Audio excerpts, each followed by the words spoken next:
Dibombo Success Stories. Programa pakaidampukan kariri pangasaritan anang itunda iti balegi wenno nang itunda iti nakatungpalan di arapaap. Ang mabali na pakaadawan iti adal ken sursuro ken mabali na pangrugyan kariri kalikagom iti matangwanan. Maadaw digito'y kariri na piling individual, pamilya, organisasyon ken korporasyon. Dumngeg kinagsakdo kariri adala may pura iti Dibombo Success Stories. Handa na ba kayong makinig ng mga kwento tungkol sa mga taong nagtagumpay sa kanilang mga hangarin? Heto na ang Bombo Success Stories. Good morning, Philippines! At manenti sa balyaparang ti The Bombo Success Stories, kaspaseti programa Good Morning Philippines, apakay tampukan dagiti kapadasan, panagrigat, ken panagsakripisyo sakbay ang magunod, dagiti arapaap, ken panakatumpal dagiti plano iti panagbiag. Daitit pagayam yo bombo rom kimuyog at timon itirete a programa. Itirete aldaw ti Domingo, tampok ni Mr. Melver Ritz Gomez, Ilocano filmmaker, ken instructor ti Mariano Marcos State University, College of Arts and Sciences, Department of Languages and Literature, ket nakaawat kariti premyo para kariti ababa a pelikulana kariti agsina a sermonya. Ti panipaay ti pamadayaw, iti maysa amang mangted a pamadayaw a bagi ken piyesta ti pelikula anaangay nga gigidan iti Setyembre 23. Na isang sangayan a daga, wenno extraordinary soil, maysa nga baba a dokumentaryo a pelikula nga idulwan ni Gomez. Natch ti kasayaatan a dokumentaryo a pelikula wenno ti pinakapasadong dokumentaryong pampelikula, bayat ti may 25 agawad pasado, pampelikulang samahan ng mga dalubguro, maysa abagi amang TED ti premyo nga idulwan ken naangay iti National Teachers College wenno NTC. Saritaen ti dokumentaryo a pelikulana ti dua a nataengan nga agararamid iti damili, Danana Crisanta ken Nana Benjamina, manipod San Nicolas, Ilocos Norte. Iti panangabak na akas ti kasayaatan a pelikula kariti daduma a finalist. Ti short narrative Ilocano film na a Karkarma ket nakaawat met iti Gimadyawan Award ti kangatwan a pamigbig ana ited kariti filmmakers iti nasa o pasalit. Bayat ti may kasangapulo ana Bunturan Independent Film Exhibition iti munisipalidad iti nabunturan Davao de Oro. Agturong ti pelikula itaglawlaw ni Tisang, may sa babae nga daan iti balitok nga aritos, nga gargaraw iti ilina, amang sapsapol iti mangagas, wenno local healer. Para iti Karkarmana, ti may kadwa a kararwa dagiti Ilocano. Kinina ni Gomez at ti panangawat karito'y a pamadayaw, ket sa laing a panangbigbig, no di ket may sa parola tinamnama, para kariti regional filmmakers, akas kenkwana. Inbatad na ang makapabilig a palagip, nga dirigit individual, apudno ang mga presyar, iti paragreget, nging kabilda iti krafda. Taraytoy apan nakabigbig, ket saan laing ang maipapan, iti tropeyo. No di ket gubuayan, ti motibo, tap nagtultuloy ang mga kampanya, kariti salaysay dagiti Ilocano, iti balasiw, ti nagduduma a komunidad, babaen ti medium ti pelikula. Good morning, Philippines. Nimbag bigat kada tayo amin nga agdingdingag kada ti nga kanito itata. Ket napagasata na nga mangiburay kada kayo ti isang kabasit nga inspirasyon may papan iti journey as a filmmaker, as a storyteller diti mismo probinsya tayo nga Ilocos Norte.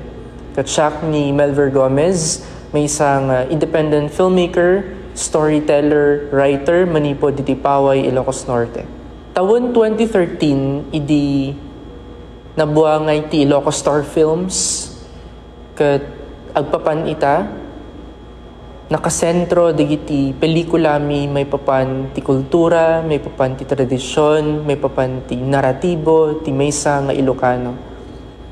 Ket idi nang rugiak, that was 2013, kayat ko lang ti istorya, kayat ko ti mangitod ti informasyon kadigiti padak nga kailian nga dito'y mismo nga probinsya tayo adda ti nabaknang a kultura na baknang apakasaritaan ti maysa nga Ilocano.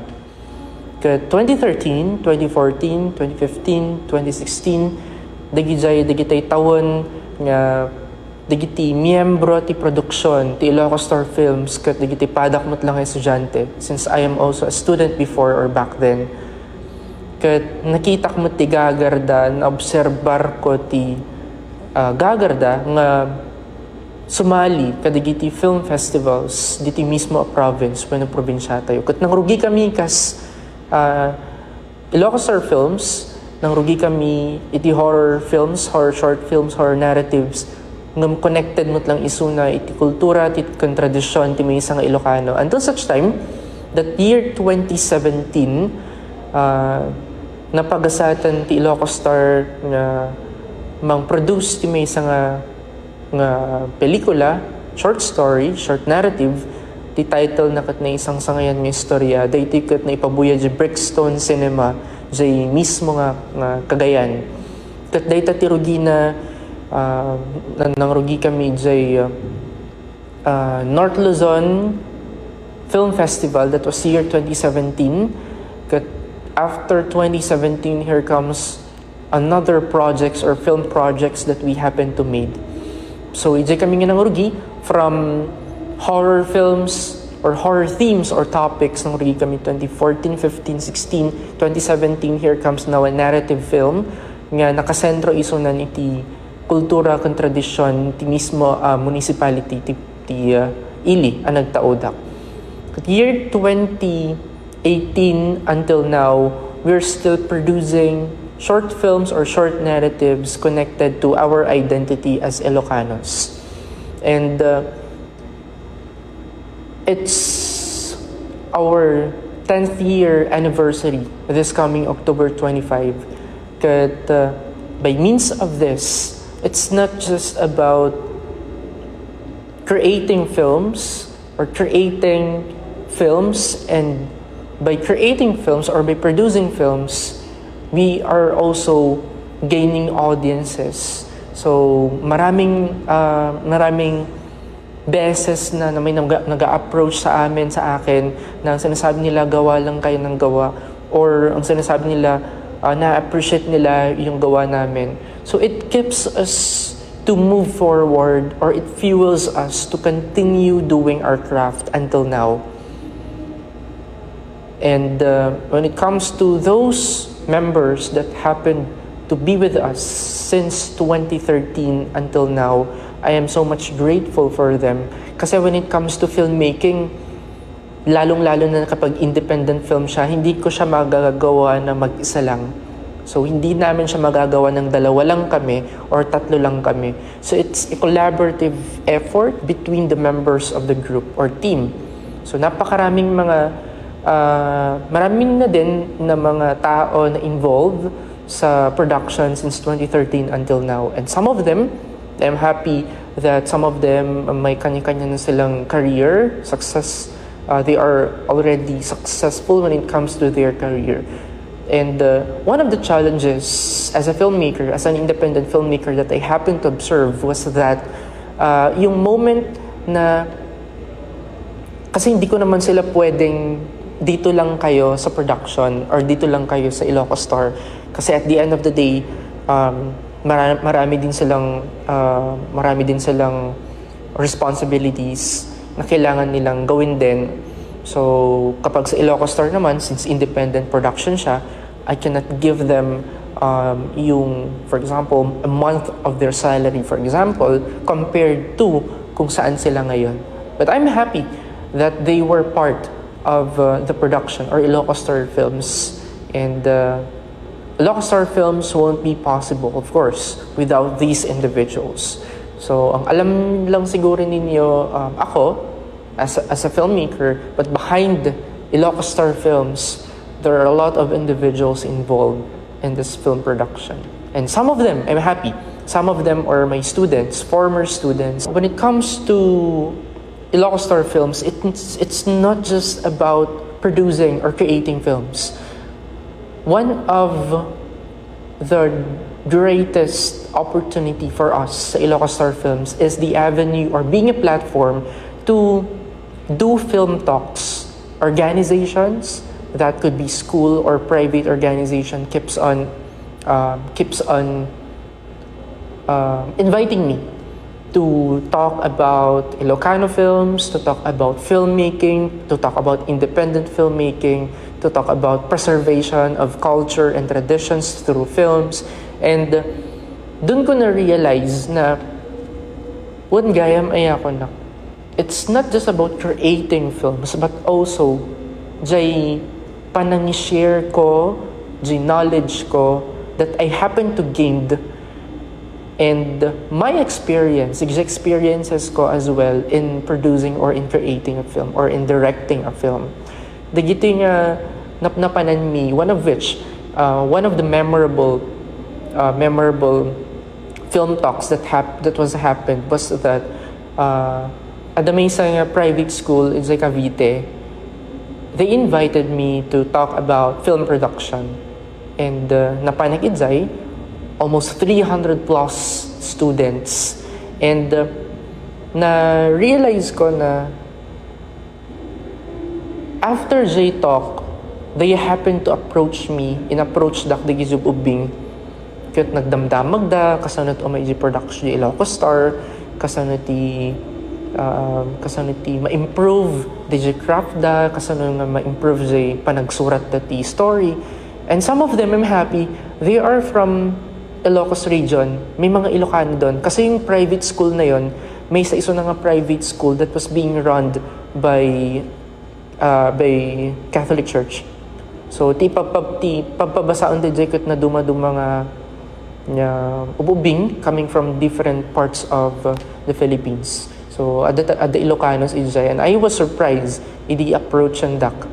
And aside from that, we also conducted Pelikula Ilocana Film Exhibition, the first film exhibition in Ilocos Norte.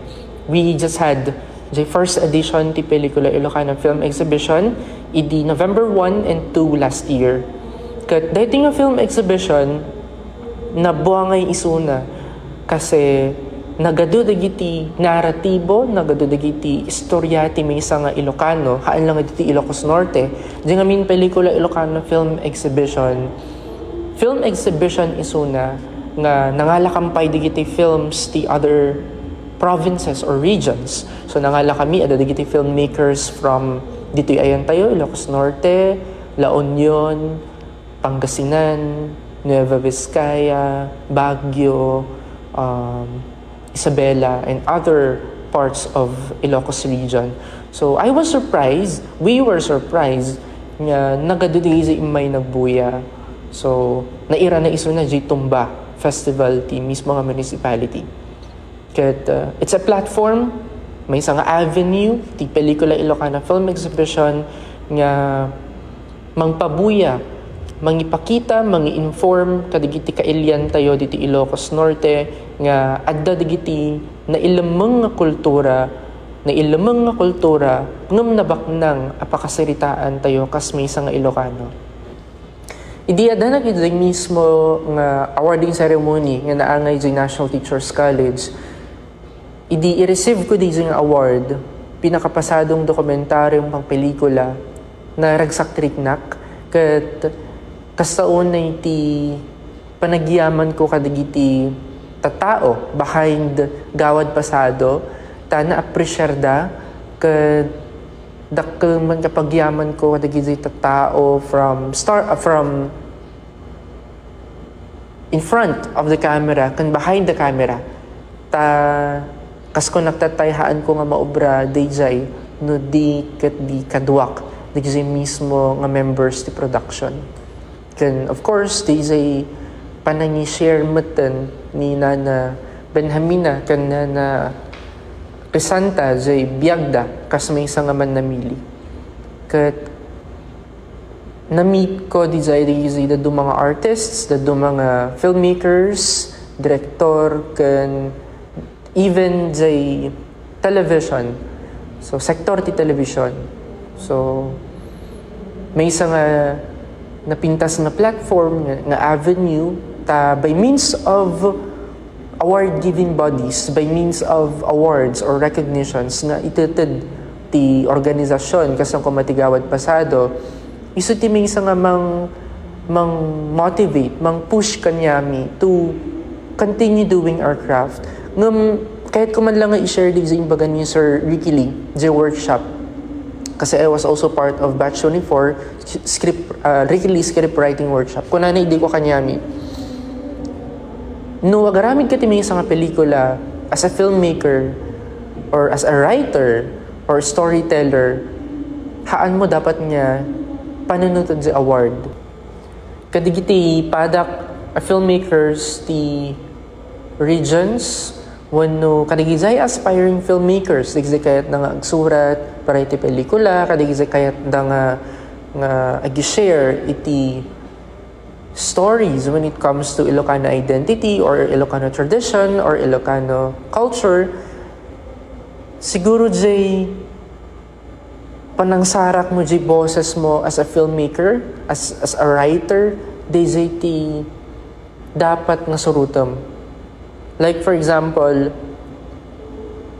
nakadado nga techniques or nakadado nga formulas, but at the end of the day, dapat surutam jay mismo nga boses mo as a filmmaker or as an aspiring filmmaker or as a writer. Jay mismo nga identity or jay mismo nga technique mo as a writer or as a filmmaker. And when it comes to ideas, when it comes to concepts, nakadado nga istorya, nakadado nga naratibo, ti aglawlaw tayo. And it's just on us to appreciate dagiti yung story, dagiti yung narrative, and tell to other people or to inform other people nga adakastoy nga istorya tayo, nga adakastoy nga narrative tayo. As an aspiring writer or as a filmmaker, as an aspiring filmmaker, you also have to ask yourself, apay sikat ti agistorya, kan apay nga iistoryam, deta nga insurat mo. So these two questions will guide you nga mga ramid kadeta nga pelikula, and by reflecting on the two questions disin bagaktatay, bakit ka magkukwento, bakit ikaw yung magkukwento, ijay mga ma-realize no apay talaga nga agaramid ka ti pelikula, no apay nga sika ti agaramid ti pelikula, kan no apay nga deta tinapilim nga istorya kat iistoryam isuna by means of film. So these two questions, this will guide you in your katkas ka na yun nga ibagbagak iti interviews ko whenever an individual or an organization keeps on asking me to talk about filmmaking, Ilocano filmmaking. Tikanayin ko nga ibaga kanya da when it comes to preservation of heritage or culture, maawan man si mismo nga filmmaker nga nangaramid ka day nga pelikula, maawan man day subjects, si mismo nga documentary film, but the material itself, gina-produce nga pelikula, adan tulata, and it will serve as a letter to future generations tayo nga adati kastoy nga identity tayo, ada kastoy nga kultura tayo, ada kastoy nga heritage tayo. Kat sa pailo ko by means of doing our crafts, you'll also support as original filmmakers in the province. Napalaos unay apagyaman kadigiti kaming wano miyembro ti Bomba Radyo Lawag, kaday ti agundaway nga inted da kanyak tapno mangiburay ti sangkabasit may papan ti journey as a filmmaker or as a storyteller. Kat sapelo ko ta nakaitudak iti inspirasyon kadigiti makangag kaskanayin mi nga ibaga iti production mi ti Ilocos Films, pelikula Ilocana. Aramidan mi detoy para ti panangitan dudo, ti kultura kan tradisyon, babaan ti pelikula Ilocana. Agbiag pelikula Ilocana, mabuhay ang original cinema, mabuhay ang pelikula.